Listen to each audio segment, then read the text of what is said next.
And if anybody wants to protest what we do or violate what we want, we just turn off their chip.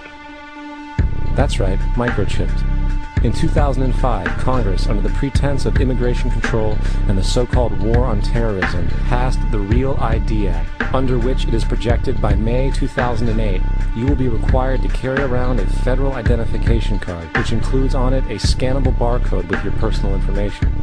However, this barcode is only an intermediary step before the card is equipped with a VeriChip RFID tracking module, which will use radio frequencies to track your every move on the planet. If this sounds foreign to you, please note that the RFID tracking chip is already in all new American passports. And the final step is the implanted chip, which many people have already been manipulated into accepting under different pretenses.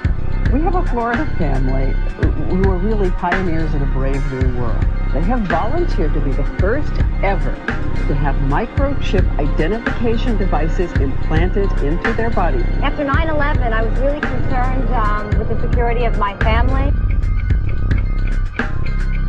I wouldn't mind having something planted permanently in my arm that would identify me. In the end, everybody will be locked into a monitored control grid where every single action you perform is documented. And if you get out of line, they can just turn off your chip, for at that point in time, every single aspect of society will revolve around interactions with the chips.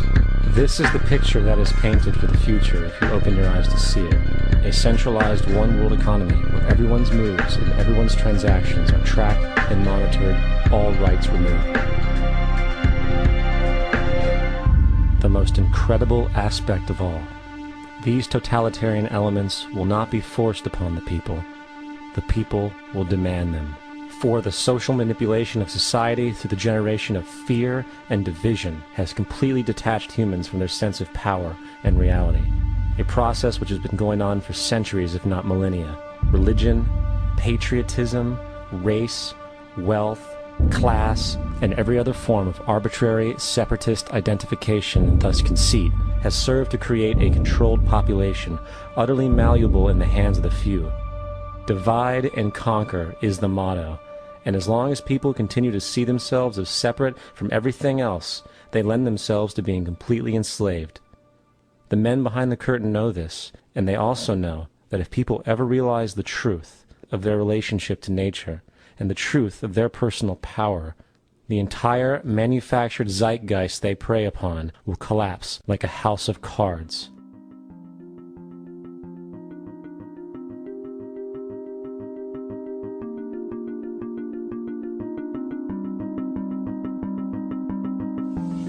The whole system that we live in drills into us that we're powerless, that we're weak, that our society is evil, that it's crime-ridden, etc., and so forth.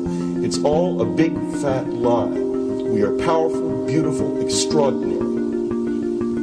There is no reason why we cannot understand who we truly are, where we are going. There is no reason why the average individual cannot be fully empowered. We are incredibly powerful beings.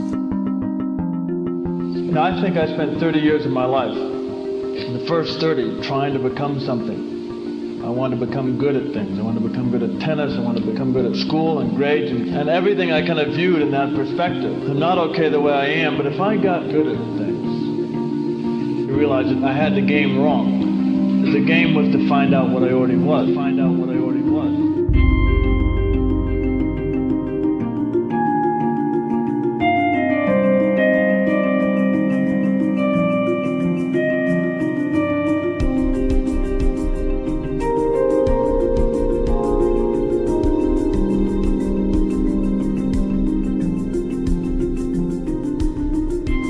Now, in our culture, we've been trained for individual differences to stand out. So you look at each person, immediately it is brighter, dumber, older, younger, richer, poorer, and we make all these dimensional distinctions, put them in categories and treat them that way. And we get so that we only see others as separate from ourselves in the ways in which they're separate. And one of the dramatic characteristics of experience is being with another person and suddenly seeing the ways in which they are like you, not different from you, and experiencing the fact that which is essence in you and which is essence in me is indeed one. the understanding that there is no other. It is all one. And I wasn't born Richard Albert, I was just born as a human being. And then I learned this whole business of who I am and whether I'm good or bad or achieving or not. All that's learned along the way.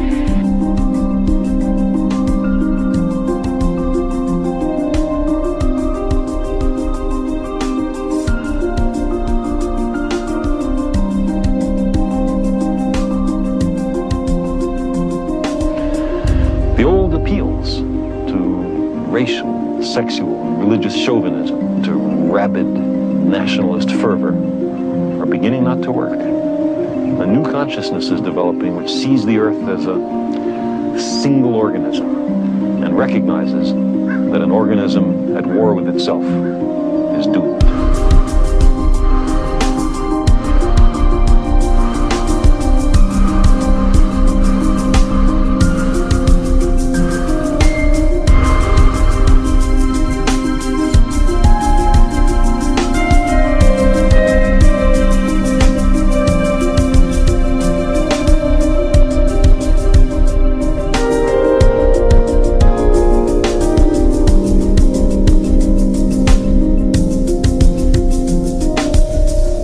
Bill Hicks used to finish his shows with this.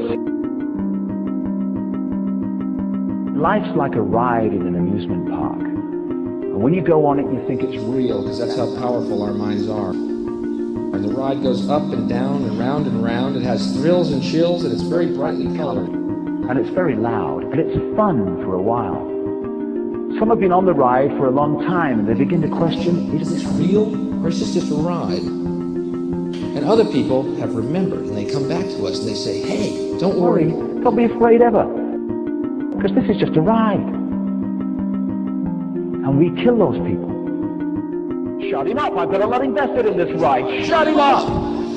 Look at my furrows of worry. Look at my big bank account. My family, this has to be real. It's just a ride. But we'll kill those good guys and try and tell us that. You ever notice that? And let the demons run amok? But it doesn't matter, because it's just a ride, and we can change it anytime we want. It's only a choice. No effort, no work, no job, no savings of money. Just a choice right now between fear